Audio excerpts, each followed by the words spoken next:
Sono moltissimo onorata. Forse sì, I will only say ho scritto questa lettera alla fine dell'agosto di quest'anno. Dear M, forgive me for this delay. I know it has been a while since I sent a letter, but the months have blurred, and it has been difficult to distinguish one day from the next when surrounded by a constant barrage of shattering news and images. I'm wondering if you sense this too. I fall asleep as horrors in another time zone are already well underway. I wake to news of an Israeli drone attack on a Gazan cafe in the afternoon. My own afternoon progresses as a family prepares for their night surrounded by bombs. From Gaza to Sudan, to the Congo, to Ethiopia, to Ukraine, and even here, where I write to you from the United States. The usual progression of a day is distorted by the dizzying rate with which the world we know is falling apart. The movement of time is no longer a steady forward march of minutes and hours. Some moments, such as when I behold a video or a photograph showing a human body so damaged by bullets or fire, it resembles nothing familiar. It stops time altogether. I have found it difficult to go through my day and its various routines and appointments with any sense of coherence. Anything can happen. What was once unimaginable is shatteringly visible. Everything is happening all at once, nonstop. Do you, like me, feel like we are a step removed from the proper sequence of things? That we have shifted into a space outside of time and beyond logic? Do you feel, dear M, that we are stuck against our will in a constant loop of the irrational? It is hard to believe that for 2 years now, we have been watching people gunned down and bombs drop in Gaza. It has been more than 3 years since we tried to fathom the irreparable and grotesque assaults on civilians in Tigray, in particular its women and girls. We watched as the violence spread to include Amhara and Afar, and I waited for news from friends and family in various regions. There is the catastrophic violence and hunger in Sudan and the Democratic Republic of the Congo, and I am no longer sure if I am writing to you while in daylight or from the deepest dark of my living memory. I am beginning to realize that these letters to you have been my attempt to discover what it means to hope, and to seek some semblance of assurance that I am not alone. They have been my search for a language for these days. And so I come to you again, and I ask for your patience and attention, because I fear we have now surpassed language, and we spin outside of meaning. Every word I use here is suspect, my friend, a double agent likely to betray as much as comfort. In one of our letters last year, we agreed that hope is a stubborn refusal to collapse, whether it is into silence or into numbness. We agreed that it is impossible to know what we feel unless we also acknowledge that we might never be able to fully comprehend the depths of our emotions. We also agreed, dear friend, that the next generations might be the ones responsible for understanding who we really were during these terrible days. Yet in your last letter, you asked me not about words, but about what image I have held on to for comfort over the past years. I have to admit I don't know how to answer that. What image has not collapsed under the weight of these many months? Do you remember the letter I wrote you from East Jerusalem at the end of May 2023? I was sitting in my hotel, preparing to visit and speak with Palestinians fighting for their right to exist in their homes and on their land.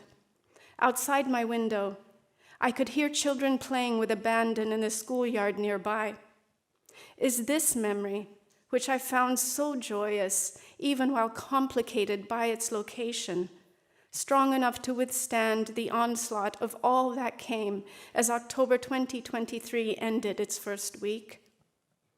In order for that image of Palestinian children singing and playing to carry forward into the present, I have to trust in its ability to traverse across time and remain intact, untainted by all those other children killed or maimed or disappeared by Israeli airstrikes and gunfire. I have to will myself to believe that a scarred landscape does not exist between that moment and this one, and I cannot. It is not only images or memories like this that have shattered under the ceaseless barrage of unimaginable violence. It is also my understanding of what we are capable of in this world. What has exposed itself is a grotesque exhibition of power and malice. What we have also seen are displays of astounding heroism and dignity by ordinary human beings in the face of vulgar, militarized hatred. Everywhere you turn is the phrase, "never forget." And it has shifted from its particular reference to the Holocaust to include the genocide Israel is enacting on Palestinians in Gaza. My memories of my time in the West Bank and East Jerusalem, and all of the photos, the videos, the desperate pleas and stubborn refusals to give in to despair that have come out of Gaza are a weight that I will carry towards some imagined future when I can set it down and give it renewed meaning. Never forget. And yet I do not believe we will ever forget. But I don't know if I will be able to gather the pieces of all that has broken, including my faith in the power of words, and give it some coherence that does not tremble in the shadows of this violent era. What I mean by that is this: as we resolve to never forget, how do we find a way to comprehend the present moment? What do we do with the ruins that lay scattered in front of us, each piece an accusation of our own complicities, our own uselessness? What do we do with all this memory? I know you will mention Berger and Sontag. I know that you will point to Walter Benjamin and our conversations about the angel of history. I once held so many of those theories close, used them as guideposts to approach and push against ideas of witnessing and what it means to look at photos of atrocities. But what has uncoiled and put itself in full display in Gaza is something that mocks the intellect. It is brute force that refutes and ridicules our attempts to take refuge in the mind. It strips bare our theories and reflects them back for what they are: mere words that we have imagined as unshakable as mountains, bulwarks against confusion and chaos. And this has left us speechless. Today, I am instead guided by the voices of Aliyah al-Sabi and Amani Khalifa, two Palestinian scholars in exile who, since October 7th, 2023, have been jointly searching for a way to understand and express what it means to witness Israel's genocide of their people in Gaza. Over a series of probing and unflinching exchanges, they work to find a language to comprehend the catastrophe unfolding in Gaza. They have published these exchanges in elegant and devastatingly powerful and provocative essays. We have to start somewhere, they say at the beginning of one of the publications, The Light Through the Shards. And I sense in that both a determination and a hesitancy, as if they too have been left spinning and stunned by events. They continue. The project of genocide is not novel or recent. We know this. We've always known this. But the velocity and nefariousness of this phase of annihilation has hit with a meteoric force, designed to institute defeat in us, to stun us into paralysis. We write because it is one antidote to despair. They speak to each other as Palestinians about Palestine. They are engaged in an intimate series of conversations that are not necessarily meant for outsiders. Yet the publication of the light through the shards has allowed me to step close and listen to them, and for this I am grateful. And I am astonished and humbled by their faith in words, by their belief that writing is one way to relieve the despair that has held so many of us in its grips. What strikes me is their agreement a few lines below what I shared with you, that whatever text they share from their correspondence, in this case, the light through the shards, demands a formal instability, a literary structure that reflects the fragmented and often confusing path they have traversed, trying to fully comprehend and express these times. And I want to pause at their insistence of a formal instability for their essay. The two scholars assert that the outcome of their uncertain and unpredictable journey towards meaning should be reflected not only in what they say, but how they structure their piece. All those times they felt too horrified for words or felt engulfed in so much chaos that a coherent, extended train of thought felt impossible should be visible in the form itself. In other words, the structure of their text, rather than camouflage their stunned incomprehension of what was unfolding in Gaza, should make apparent their uncertainties, their stops and starts, and their silences.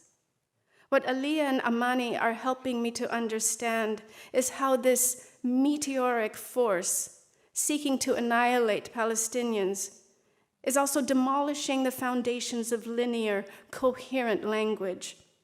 It is disrupting the proper sequence of a narrative arc and destroying the forward and unhindered movement of thought. This force is also eroding meaning. How many times can we call something horrific or unbearable or heartbreaking before we are confronted by the very uselessness of not only words, but our own anguished responses? We sit in front of our screens subjected to daily proof that we have been made to balance meaning and emotions and words in a world that no longer makes logical sense. The meteoric force, as Aliyah and Amani call Israel's Western-backed military assault on innocent men, women, and children, has pushed its victims into a space ruled by its own murderous and greedy logic. And we are trapped too. Our fury and frustrations falling into gaps, leaving silences out of which we struggle to make a cohesive and equally powerful response. And so we have marched and shouted and signed petitions and called our political representatives. We have transformed our words into physical actions, and our voices have echoed from one country to another, from one language to the next, and I am certain that we have seen a progressive and deliberate shift in world opinion on what is occurring in Gaza. It is a genocide, experts say. It is a genocide, activists say. It is a genocide, Palestinians have said from the very beginning. The result of all of this, however, has been our ongoing, wrenching, horrifying witness of the continued annihilation of Palestinians. What words remain for us? I think, my friend, that in order to describe and reflect on this catastrophic meteoric force, what we need is something that exhibits its irrational and unstable foundation. What remains for us if all the ethical meaning the world has constructed around phrases such as never again and never forget, and all the legal terms that have dictated an international framework for how to treat human beings have been shown as flimsy? What remains of all our laws and all our refusals and all our historical memory prove incapable of permanently stopping a genocidal project intent on removing an entire group of people from their homes and from their land? And after genocide, what is justice? After a ceasefire, what is accountability? Like the rubble that now covers Gaza, language has collapsed, and those who are trying to find a passage through the debris must do so while very much aware that every step crosses territory made more sacred and profane by all the dead it holds captive, waiting to be recognized. Should we not, then, acknowledge these gaps, these fragmented and shattered remains of language? And should we not consider that in a world that has slipped outside of logic with its cruelties and manipulations, and this world includes not only Gaza, but the West Bank, Tigray, the Congo, Sudan, Syria, and other places, what we are actually confronting is not the eradication of language, but the attempted supremacy of another kind of language altogether, another form of expression. There is another vocabulary in front of us, one trafficking in noise and vulgar cruelties. It comes in the form of a tank, a so-called humanitarian aid facility that leaves hundreds dead. It is a bullet, it is gaseous, it is a bulldozer. It is a soldier sitting in a house that does not belong to him, in a city that is not his, dangling lingerie of a woman no longer in her home and no longer allowed her privacy. It is concrete and tangible malice, and it feeds on my astonishment and grief. It chews up my words, and I have taken that silence for defeat. Many days I have fallen mute, overcome by despair.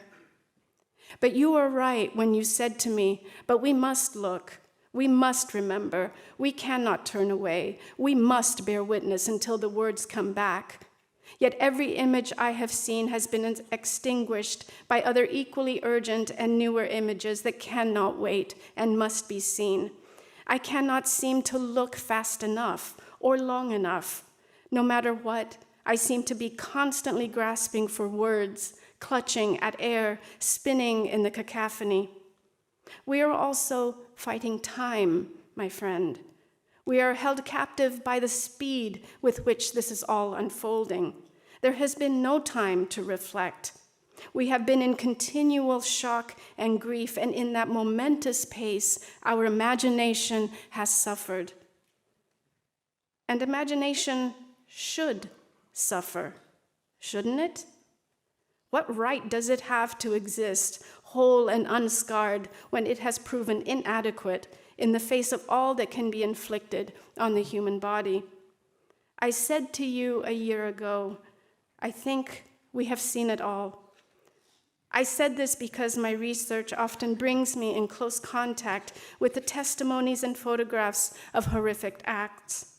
I have relatives who endured in prison forms of abuse that still leave them speechless and collapsing even decades later. I did not think there was anything new to see, though this would not dull the sharpness of the horror. But I was wrong. I was naive. Even now, as I write this to you, the genocide is reaching new levels of unspeakable atrocities. What Israeli authorities are inflicting on the remaining survivors in Gaza, what the entire world is allowing to happen, has moved us beyond what I think most of us are capable of imagining. Let me come back to Aliyah Al-Sabi and Amani Khalifa's insistence on the formal instability of their essay. In the midst of their despair and incomprehension, they have chosen not to camouflage this by producing a linear and carefully crafted piece. Instead, they insist on an unpredictable narrative form that breaks the rules of literary structure, and through their use of a photograph, steps into the territory of visual language. They do this, they say, because they are often confronted by the impossibility of expressing with full comprehensibility. There was no other way to write their text except with a formal instability that reflects their own emotional and mental bewilderment and anguish. The light through the shards makes use of fragmentary thoughts, a grainy black and white photo of sunlight flaring on a tree-lined road, and blank pages. We read the jagged progression of their conversation, bear witness to their speechlessness, and we can identify those moments when only a photograph can express what they have not found the words to say. There are some paragraphs that consist of only one sentence or begin mid-thought.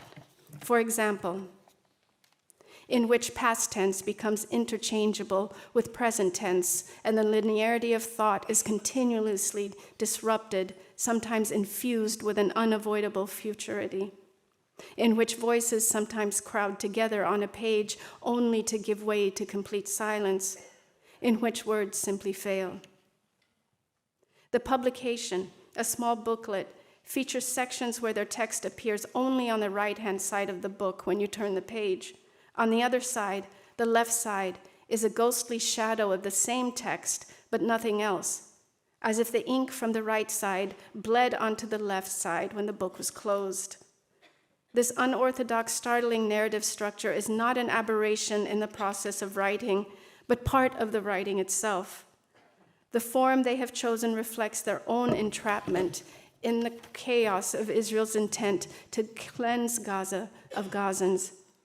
They acknowledge the silences and the blank spaces, but believe that if they write into their despair, they might create echoes, and those echoes will occupy and take up space where once there was no reminder of their history and their people. They want silence too, to contain meaning. Using Ali and Amani as an inspiration, I am beginning to wonder if perhaps it is not that we have moved beyond idea, or that we are now spinning in an irrational world, as we both have felt, but that we need to recognize this is a new landscape on which we must construct another kind of vocabulary. Maybe my silence and incomprehension, the grief and rage which often leave me searching for useless parallels in history and pointless metaphors, maybe those futile attempts at clarity and expression are to be used, not discarded. Could this be how new understanding might be built? By staring into my despair rather than turning away from it? Maybe this means, my friend, then that the mute helplessness and speechlessness we have experienced is part of language. Maybe it is not that we have been pushed beyond logic, but that we must reconstruct logic to properly recognize and accommodate the profound losses and violations we have witnessed. Part of the struggle for justice, then, is not in simply acknowledging the incomprehensibility of what is unfolding in front of us, but in refusing to throw up our hands in defeat and building a foundation from the ruins. Our work is to craft our own form of unstable but rebellious language from this stunned and seemingly paralyzed space in which we stand. I am beginning to think, my friend, that it is not our task to make sense of it. That is not the work ahead of us. What we must do, what is our duty, is to reflect the devastations this meteoric force has enacted not only on Gaza and Palestinians, but on the world. It is our responsibility to insist on the formal instability of our expression, which is a refusal to treat these days as normal and stable or in any way just. The language and form of a narrative, how we speak about genocide, should not shy away from reflecting, like the rubble that is now Gaza, the broken and fragmented and bulldozed effects of hatred. Do you remember when we thought that writing was a form of healing? Now we know, I think, that language is not about healing wounds.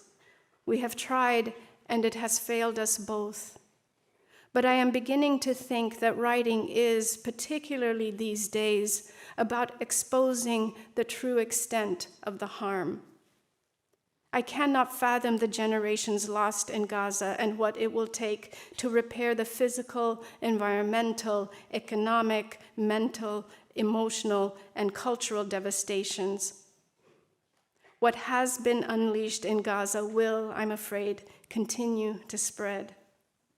I worry about how we can prepare, but I am becoming ever more convinced that our work as writers and as thinkers, as compassionate human beings in a global community against oppression, must reflect this worry, this fear, these uncertainties and instabilities. What is writing, after all? What is art, in fact, if not a closer inspection of the fractures and the fissures our conceits have left behind?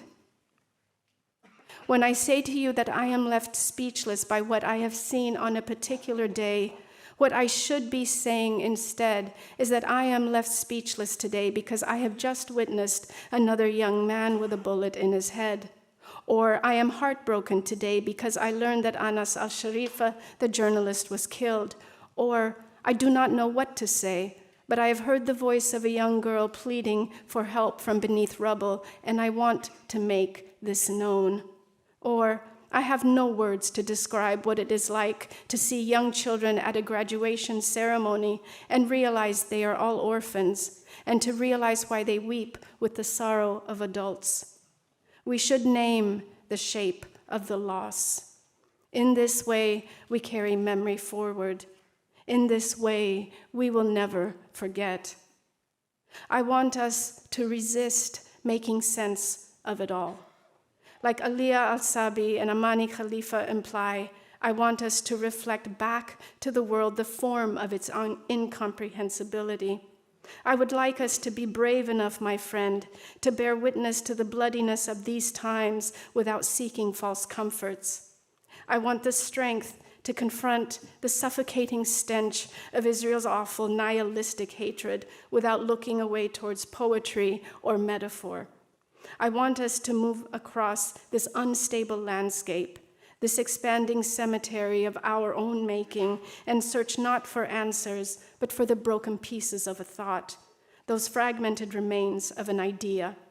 Let us hold that up to light together, not to complete it, but to write and speak of these days in the shape of this world's abominations. Thank you for listening to me, and I sign off as ever, your friend.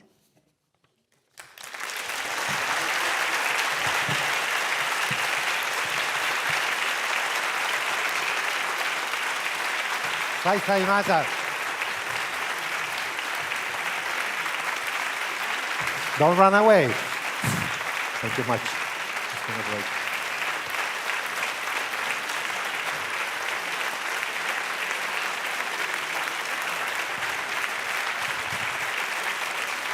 Great.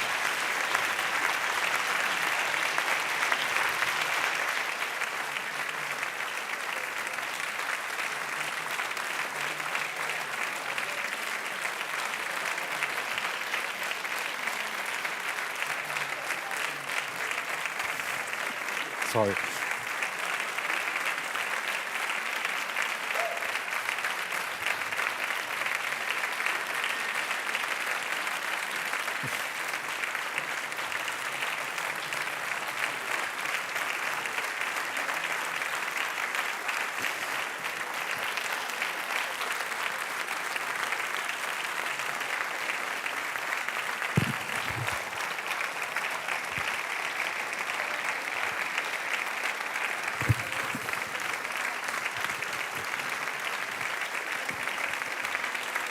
Grazie.